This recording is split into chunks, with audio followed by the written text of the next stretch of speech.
Welcome to the ScreenMDM Talks podcast hosted by me, Manju Daswani.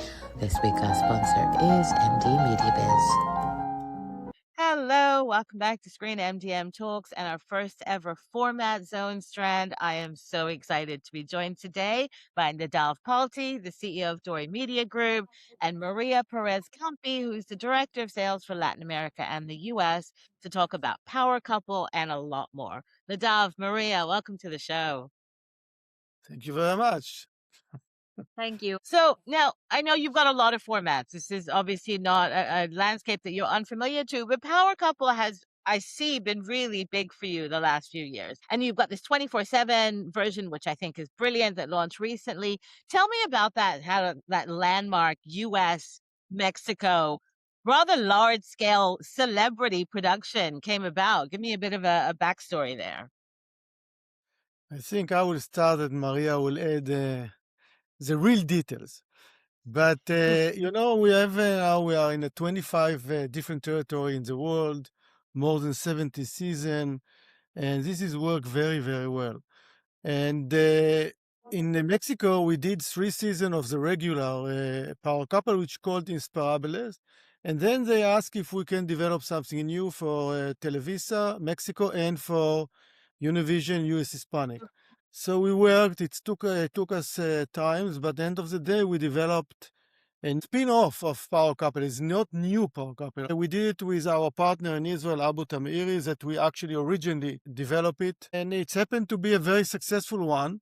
And now the detail, Maria will tell you. It was super challenging for us. Power Couple is very successful format. So now having 24/7 was okay. We have this challenge.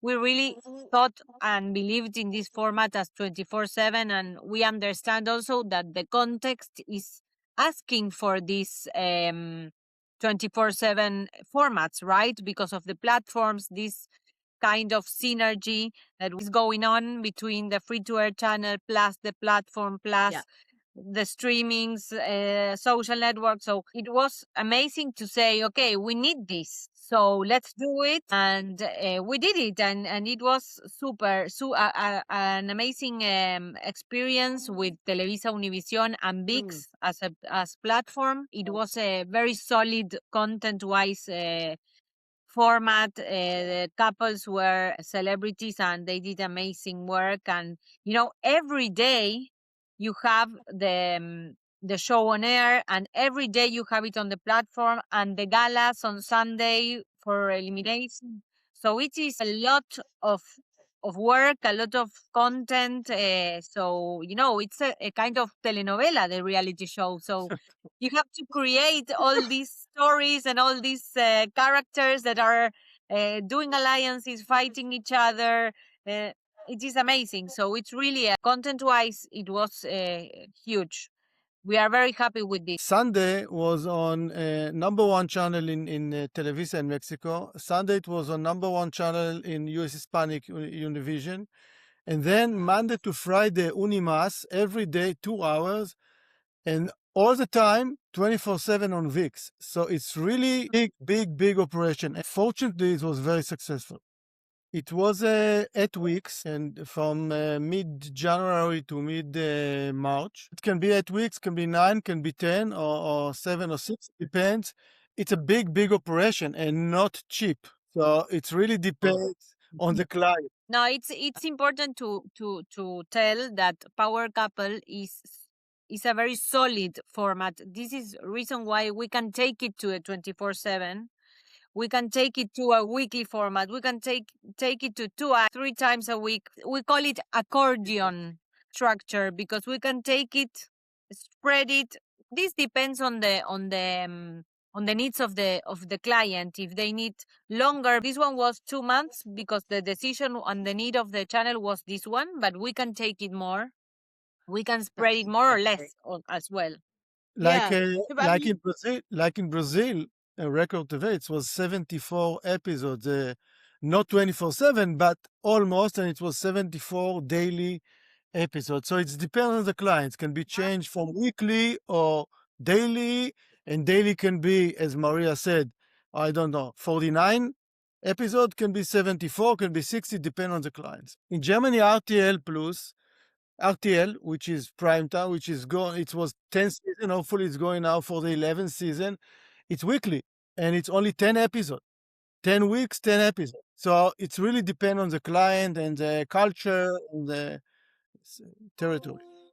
To your point, though, given that a lot of these broadcasters do have their own free streaming platforms to serve, or they have a partnership with a paid SVOD service, whatever it is, how important is it to have that flexibility now that you can give your clients lots of different ways to slice and dice the same piece of content across lots of different services? Yeah, when we develop things, first of all, it's much easier if you have a successful one or two or three and then push it. Yeah. And because to launch a new game show or new reality or new non-scripted today, it's not easy. Okay, people are conservative. People want proven concept. The market is in a position that people want to take less risk. So we are really looking for a new way to launch paper format because we develop a lot all the time. And also we try to use now also the new technologies that we have, AI or similar AI, to reduce cost of production. Recently with America TV in Peru that we developed the auction or La Subesta. The idea was, okay, let's find a channel in the world that willing to launch it, to take the risk with us, to co-produce it, and we will give them few percentage of the IP, and then if it's success, they can benefit from the rest of the life of this product that actually launched first time with them, and then they will get revenue from all around the world. We did it in last July 25. It was on air, very successful season, and now we launch it all of the rest of the world, and this America TV will get some percentage of the success in the world. So I believe today you need to create or to be very creative how to launch new format. And when you think about it, to your question also, it should be wider, because when you launch and after a few seasons, people looking for, okay, how can I serve my audience? It should be interesting. It should be developed. It should be some spin-off. So it's not only 24/7. For example, they can change location. They produce till today locally in the territory, but now I want to produce it in India, for example, because I want a new view, a new image, a new things behind it. Or I can go to Malta to produce it in Malta because it's a very different view, and I can bring something new to my audience. So we are trying to be all the time bring new things. And also, if you have a successful like Power Couple, you need all the time to bring something new to keep it, to keep the success. You cannot say, okay, it's a successful one, everything will be okay. No, you have to think all the time how to develop it, how to make it a bit more interesting. Or, as I told you, can be territories, can be view, can be 24/7, or can always you have to bring something new to the table. Sure. Now, Nadav, obviously you mentioned the partnership with in Peru with America TV. You have this amazing partnership with Abot Hameri for this format, which is an interesting model because that's also Fremantle Israel. Tell me about how this alliance has really helped turn Power Couple into what it is today, in so many markets across the globe. So the partnership on this started ways ago, before it was Fremantle Israel, and it's happened to be 100% Fremantle Israel. But the partnership, in the end of the day, it's with people. We have great people in Abu Tamir that cooperate with us, and it's not only for a couple. The auction also we did with them, and you remember about Shtisel. Shtisel, Shtisel, we did with them also Shtisel. And actually they produced Shtisel, and we have IP there, some IP, and we distribute it worldwide. So actually the partnership with Abu Tamiri, I believe it's more than 10 or maybe 15. And we develop now more non-scripted and scripted, and we develop with other very talented and creative people in Israel, creators, and hopefully we'll have a new news in the coming, I don't know, months to tell you about a new game show or new non-scripted that we are doing. Now, let's stay with non-scripted. What are some of the trends that you're seeing in non-scripted in general? And I'm also really curious about branded entertainment within the format segment. I know Televisa Univision probably got a lot of advertisers on board for their multi-platform power couple. Tell me about how you're thinking about where brands can be integrated into shows as you're coming up with them. Yes, of course, reality shows, we think that nowadays are one of the trends, especially in Latin America and US Hispanic, especially on the commercial traditional broadcasters together with the platforms are doing this alliance that we mentioned to be able to afford the costs together and to get, of course, the brands that will support. So yes, reality shows are good for getting brands inside. You have 24/7 options of doing whatever you want and whatever you need to bring them. Then in game shows as well, La Subasta, the auction, is a game show that is perfect for sponsorship. When we thought about it, it was like, okay, each prize we get is one brand that we will bring. So it is super attractive for the brands. We are always thinking about branded, of course, because we know that the brands are supporting the most of the costs of production, so we need them. And yes, I think reality shows are a very strong trend nowadays especially in the free to air channels in the region. And of course, the platforms as well are very aimed to get documentaries and short, high quality series. No, maybe some days it will be all about brand. And brand will say, okay, I want you to develop for me, only for me, a new game show or new reality, and all about the brand. A big brand to get to a new arena, and this is how to finance it, or partially, or you have a great game shows, and also only the prices or the award will be branded, and then you can also reduce the cost. Think about a new arena when you are actually have a good game shows and you develop a way to produce it cheaper. I don't think 100% AI, but a new technology that can help you to produce it cheaper, and only the cost. And after you develop the pilot, and the pilot cost, okay, let's say $300,000-$400,000 each episode, what is cost? The host and the prices. And if you can get the prices or the awards for brand, and actually the brand will finance it, so you reduce the cost per each episode then after to almost zero or nothing. And then when you go to other places in the world, other territory, you already have the brand. So it's the pilot, so you don't have to invest this $300,000 or $400,000. You give them the technology, and they can produce it. The production costs very low amount of money, and if they can bring brand to the table, they also reduce the prices cost, and actually the cost is really zero. Now, you have lots of amazing scripted titles in your catalog too. I've seen a fair bit of action around scripted formats recently. You've got these amazing teen telenovelas that I think started that whole trend of teen musical shows. Are you looking at opportunities to get some of those remade again now that there's so much interest in teen and YA content at so many platforms?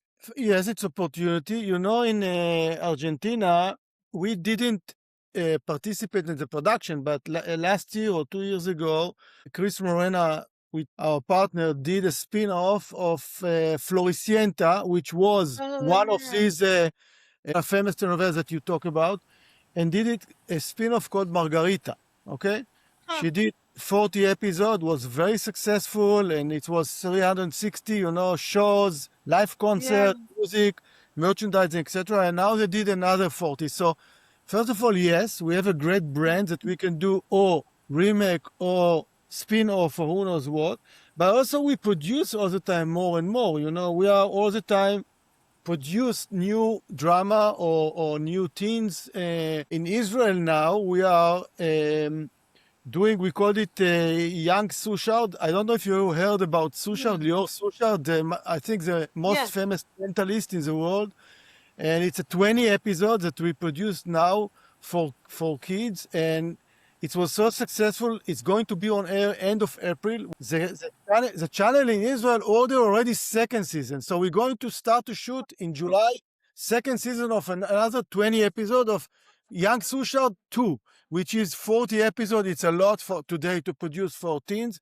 And also on the end of the year, we're going to produce another 20 episodes from a new format for teens also. So parallel, Mancha, to your question, we are all the time looking for or spin-off or remake of what we did in the past, or new that we produce in Latin America or in Israel. Spanish and Hebrew, like we did in the last 25 years, I believe. That's amazing. Maria, how has the market for teen telenovelas been in LatAm and the US Hispanic market lately? What are some of the trends that you're seeing there? This is a very powerful target. We already know this because we had Rebelde Way. The original guys did musical tours all around the region, and they sold out everything. So you know that this kind of nostalgic concepts and telenovelas are still there, and of course we are continuing with the previous question.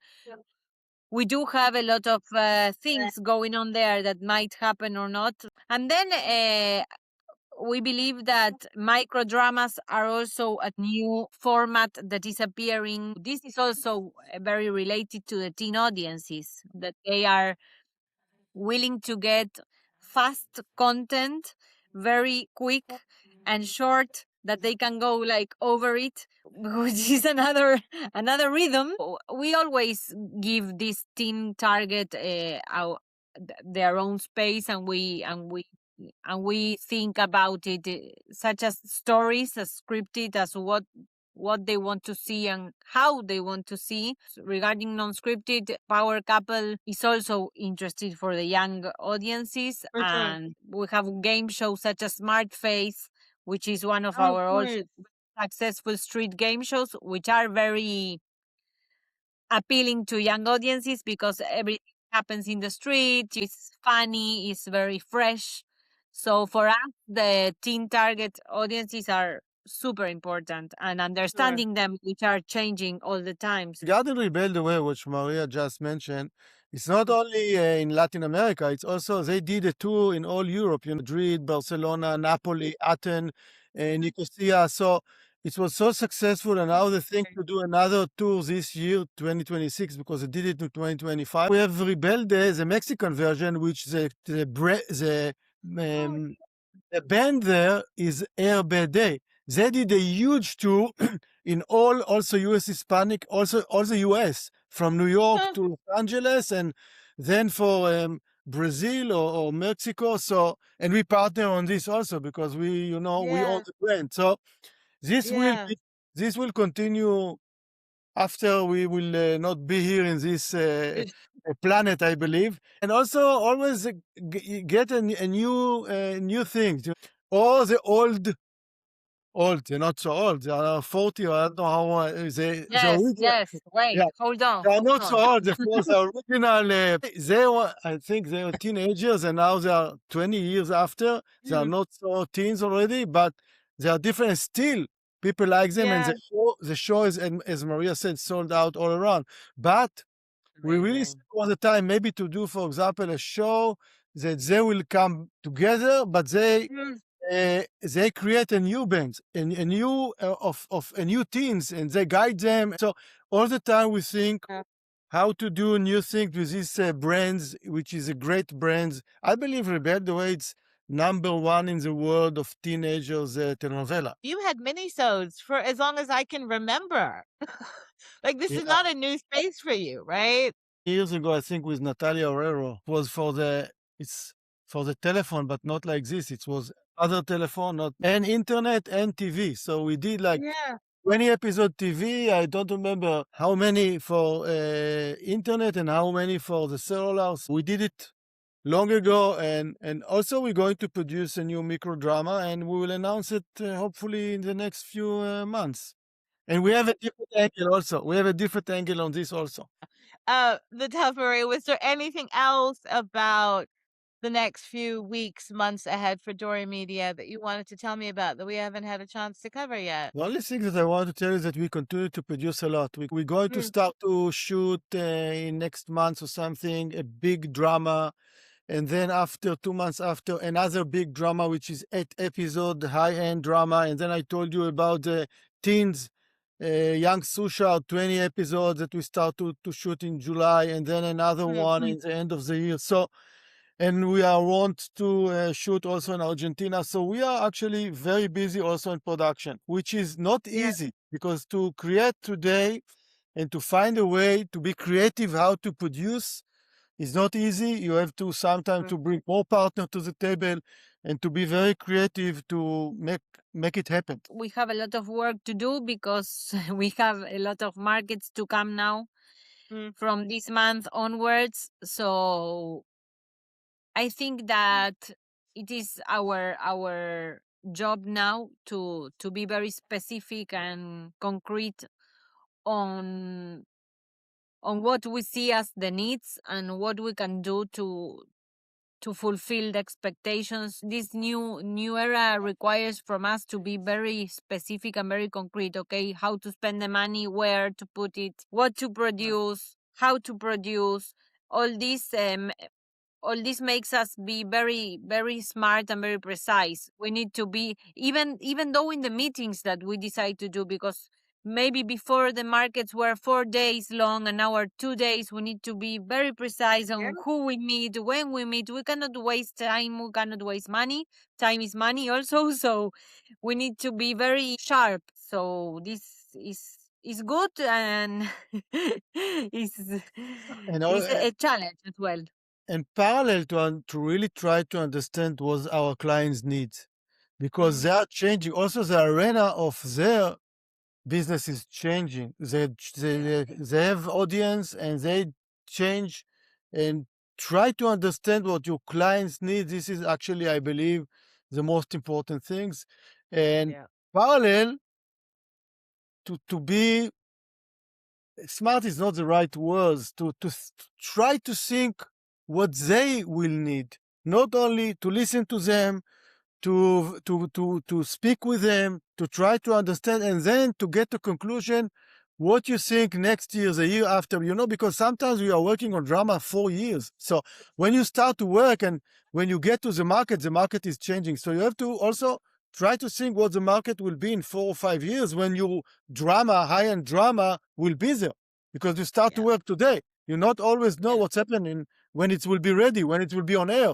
So all this is not, as Maria said, not so easy. I think flexibility is the word.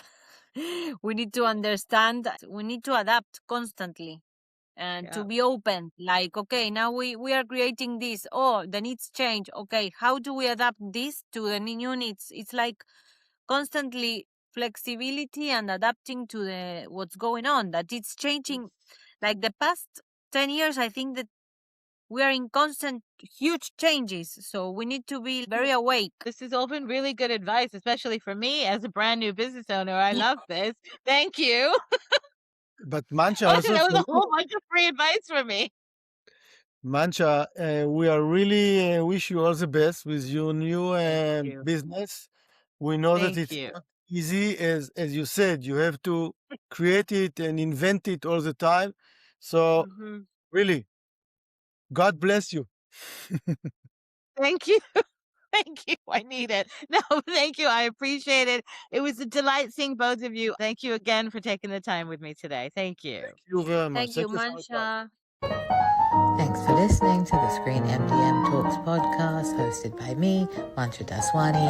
Kate Roach is our VP of Global Ad Sales and Business Development. Production was done by Anand Patel.